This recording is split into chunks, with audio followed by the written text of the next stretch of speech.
உலகத்திலே இருக்கிற கஷ்டமான ஒரு விஷயம் என்ன தெரியுமா? நம்ம ஒரு பச்சை பச்சையா அசிங்கமா திட்டும்போது, நம்ம பிரெயின் அப்படியே கழண்டு நம்ம கைக்கு வந்துரும். அப்படி இருக்க சமயத்துல நம்மளால ஒண்ணுமே தோணாது. மைண்ட் அப்படியே பிளாங்க் ஆயிரும். மூளை கழண்டு கீழ விழுந்துரும்.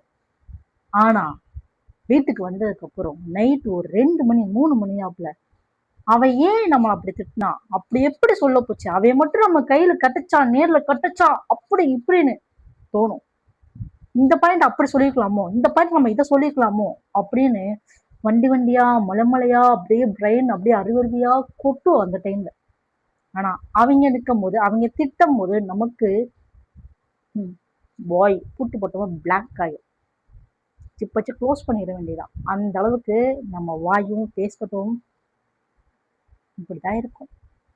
வீட்டுக்கு வந்ததுக்கப்புறம் தோன்ற அந்த வேர்ட்ஸ் எல்லாமே அங்க அவங்க கிட்ட பேசும்போது, அவங்க நம்ம கிட்ட அசிங்கமா கேட்கும்போது, பச்சை பச்சையா கேட்கும்போது, இங்கதான் நிக்கும். எல்லாம் இங்க நினைக்கும். இங்க நான் வராது. ஏன்? ஹலோ பிரெயின் ப்ரோ, யோசிக்க வேண்டிய டைம்ல யோசிங்க ப்ரோ. யூஸ் ஆகாத டைம்ல யோசிச்சு என்ன ப்ரோ பிரயோஜனம்? What bro? It's very wrong bro.